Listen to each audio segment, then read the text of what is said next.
Okay, good afternoon, class. Thank you once again for joining EGT 231. I just want to discuss with you today the solutions for test 1. So our first problem asks us, it actually gives us information saying that a lamp weighs 50 pounds and is supported by 3 metallic rods connected by a ring. Okay, at A.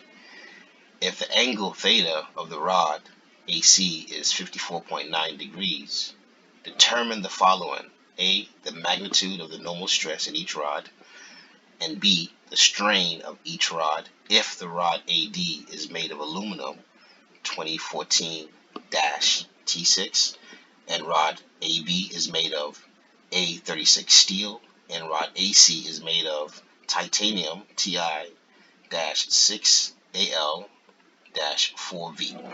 Okay, so the object typically looks something of this nature.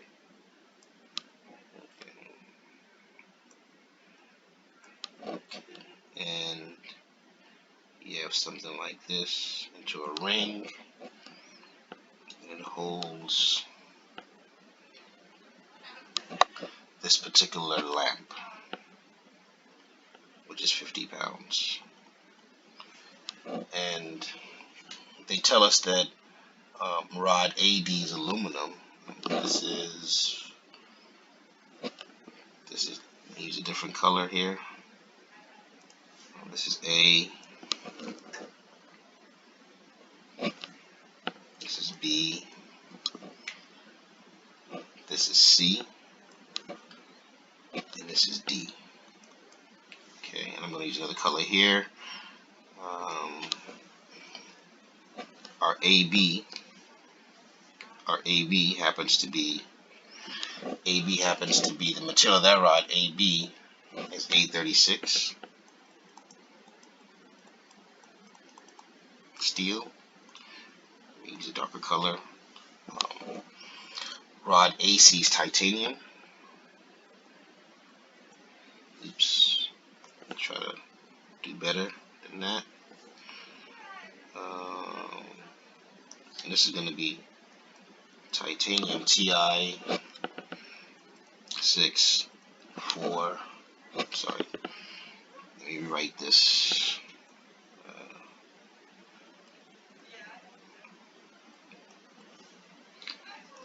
And this is going to be Ti-6Al-4V.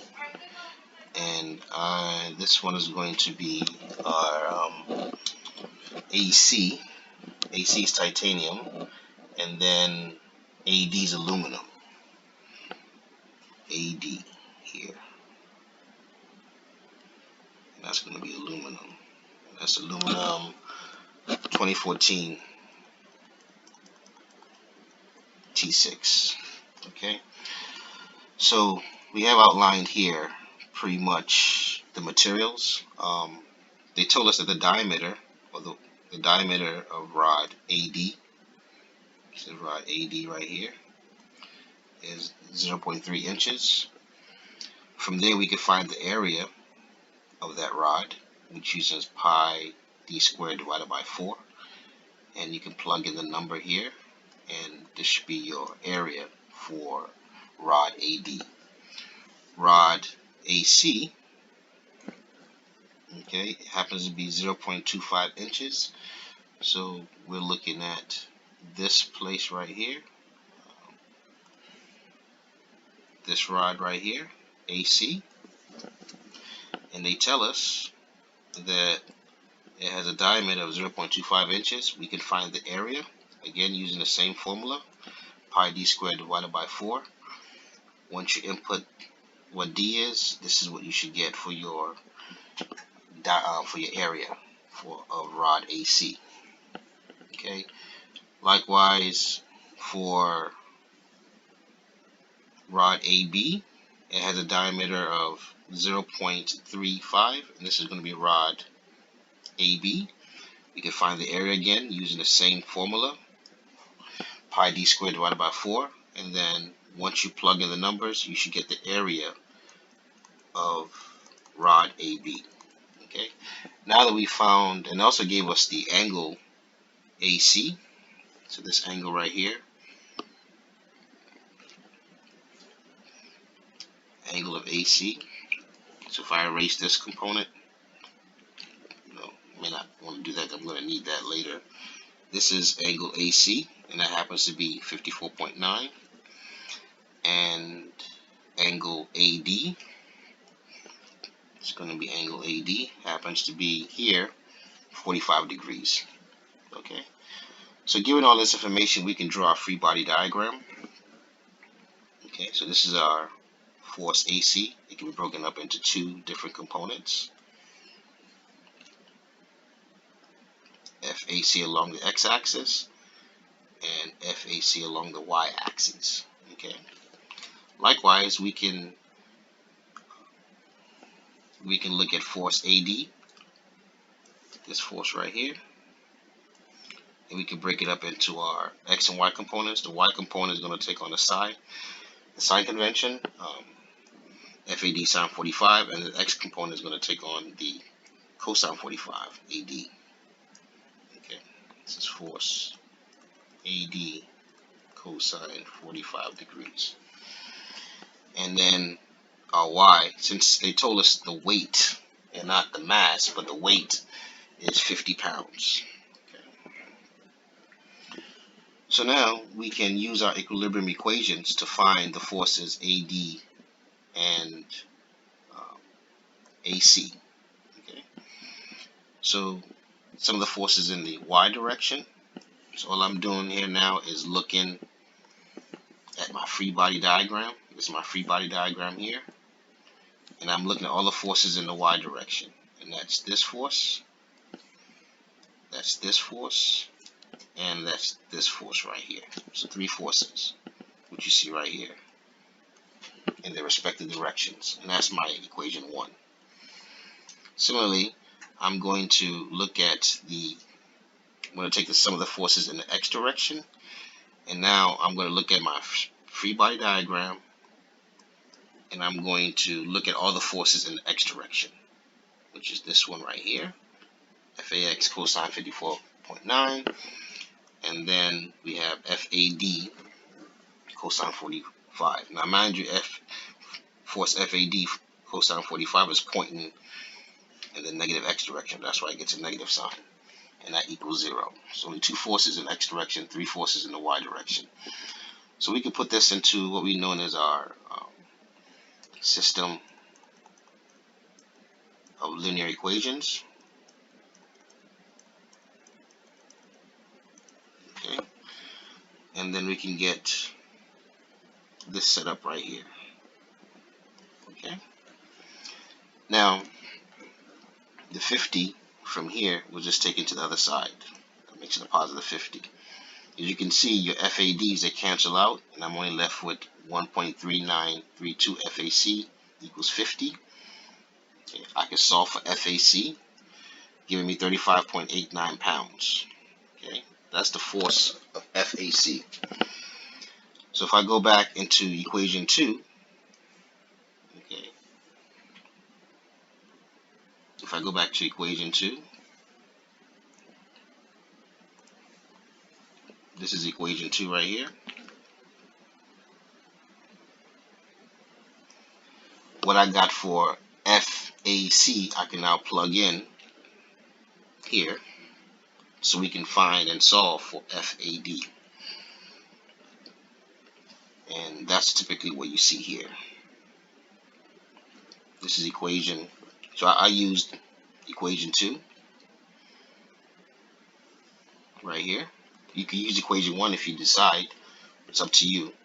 Okay, I use equation 2, and I plugged in what our FAC was, which is 35.89 pounds, and I solved for FAD, and this is typically what you get.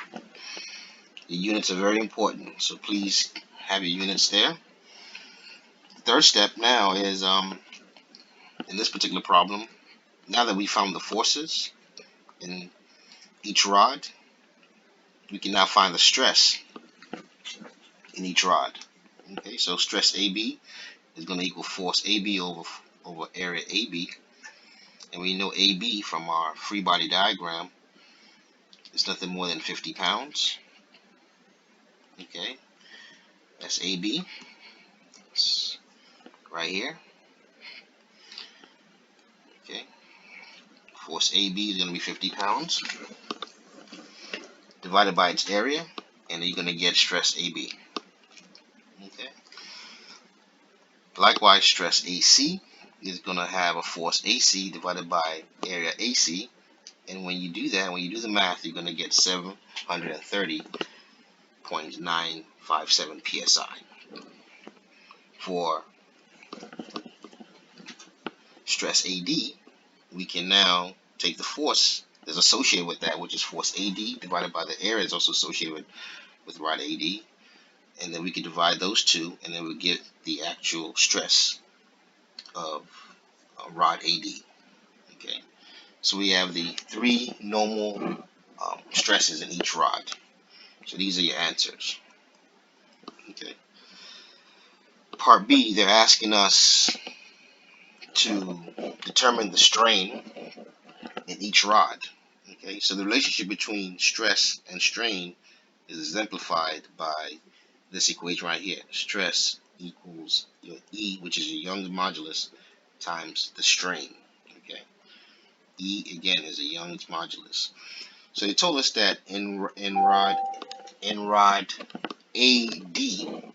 okay, the rod AD has, the material is aluminum 2040 T16. Okay.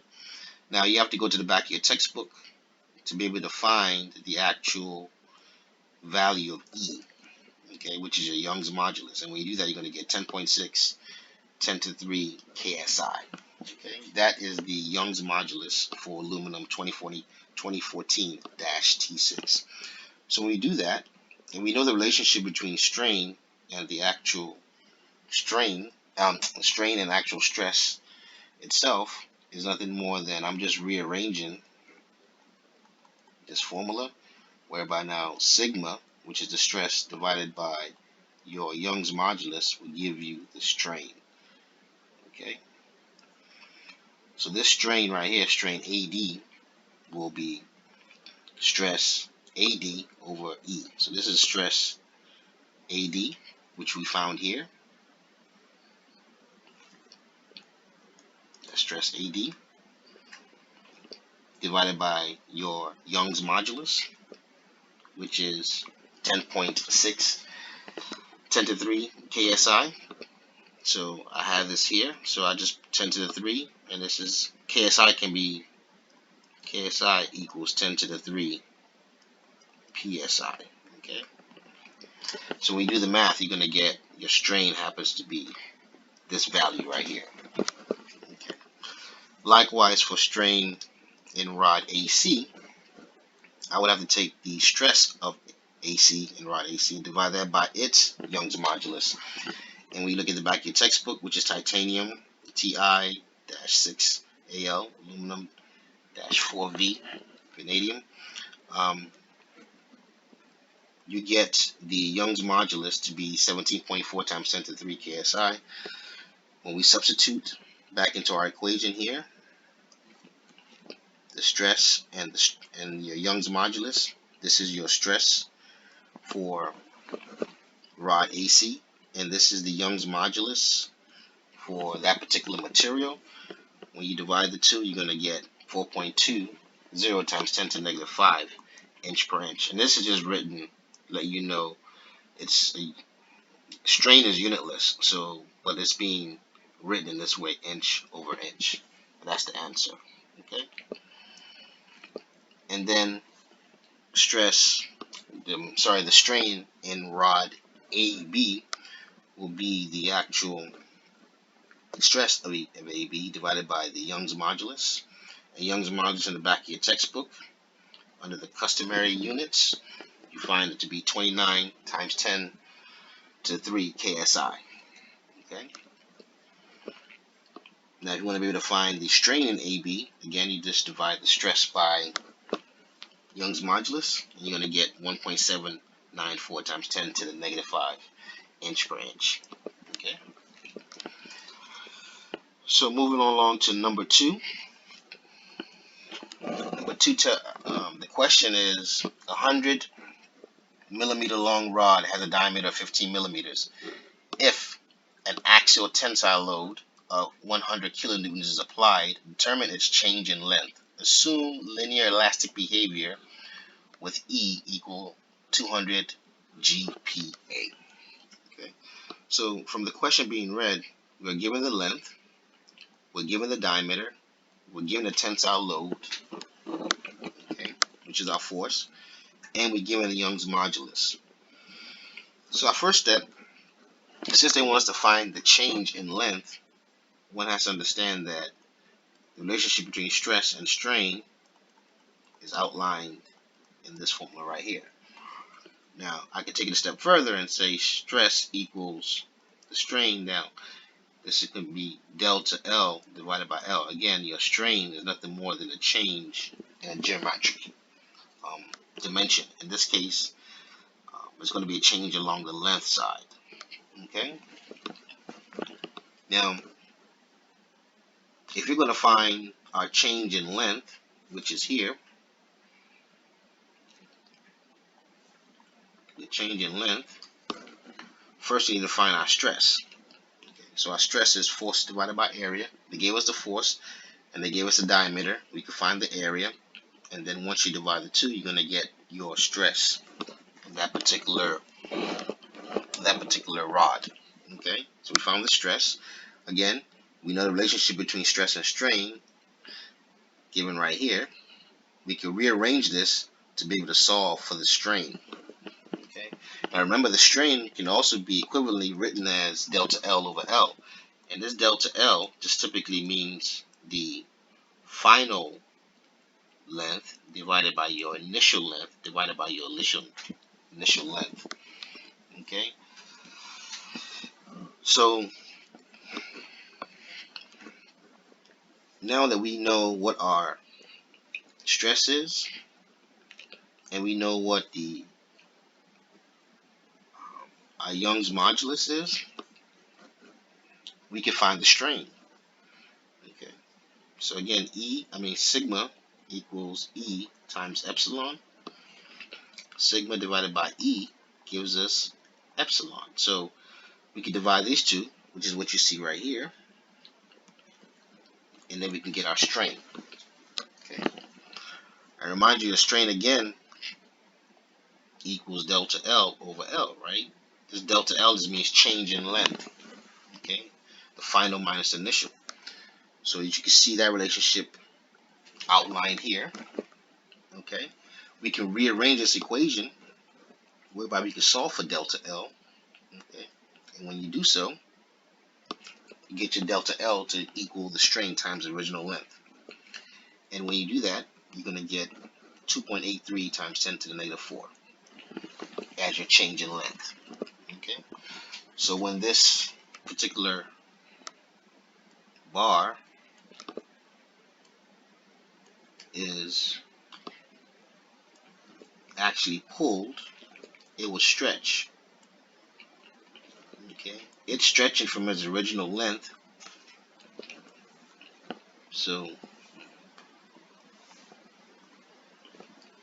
okay, this is the original length, but when you stretch it, this is an exaggeration though. Now, this may be your final length. Okay, because again, you're testing the strength of this material, so you're actually, this side is fixed, and you have a cross member that's pulling your sample. It's your sample right here, so it's pulling it. Okay, it has to be within the elastic region. Okay, last, number 3, we had a few definitions that we had to describe. What is ductility? So again, if you remember our stress strain curve, okay, So ductility is the actual ability for material to plastically deform without fracturing. So going back to that example, okay, and you have a sample, okay, this is fixed, this area is fixed, and now what happens now is you begin to raise this member up. So as a result, your sample right here, now begins to stretch. Okay, it begins to stretch. Now, as it begins to stretch, we like to call it begins to plastically deform. Okay, so from here to here is more of a linear behavior, meaning that for every stress you get a strain. For every stress you get a strain. For every stress you get a strain. At some point in time, the curve deviates from that linear relationship, whereby there's no proportionality to the stress and the strain. Okay, at that point we call that the yield point. The material has yielded from a linear behavior. Okay, but ductility, going back to ductility, allows ductility is a physical property whereby the material, as you begin to pull on this material, it will get longer and longer and longer, right? It will stretch longer and longer and longer. And this is the behavior when it comes to stress and strain. Okay, you can plastically, once you remove yourself from the elastic region, you now go into what you know as the plastic region. This is the elastic region. Again, oops. Again, the elastic region is when you remove this load, the material should go back to its original position. Okay, when you remove the load and the material does not go back to its original position, we call that a plastic region. Okay, so the ability for material to deform plastically without fracturing is what we call ductility. Okay, so you can be able to stretch this material without fracturing. That's what we call ductility. Okay. Brittle material, on the other hand, this type of material undergoes a very little plastic deformation prior to fracture. So for more of a ductile material, you have something like this, and the curve stops right there. Unlike our ductile material, it typically, as the graph bends down, then it goes back up again. Okay. Unlike brittle material, it just stops. Excuse me. So your modulus of resilience is just the amount of energy stored in a material when it's loaded to the elastic limit. Okay. This determines by measuring the area under the stress strain curve. So going back to our example here, this is the elastic region right here. So this is the region they're talking about. Your modulus of resilience, the ability for material when it's being stretched, that amount of energy is typically stored. Okay, and it's the area under the graph. So if you graph it, you can calculate the area under this graph. That gives you the modulus of resilience. Now D, which is your strain hardening, is the ability for material to increase in hardness and strength caused by any kind of plastic deformation at temperatures way below the recrystallization range. And typically what that means is it's a cold working process. It's a cold working process whereby you strengthen the material by cold working it. Okay, either drawing. Okay, and then what you do typically is you're plastically deforming the material. So it will take on this shape, so to speak. Okay. Now, a yield strength is, which I described earlier, is typically a location where your linear graph,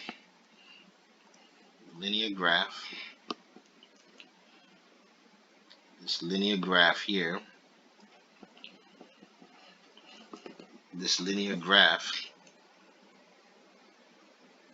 deviates from its its linear behavior. It's linear and then it begins to curve.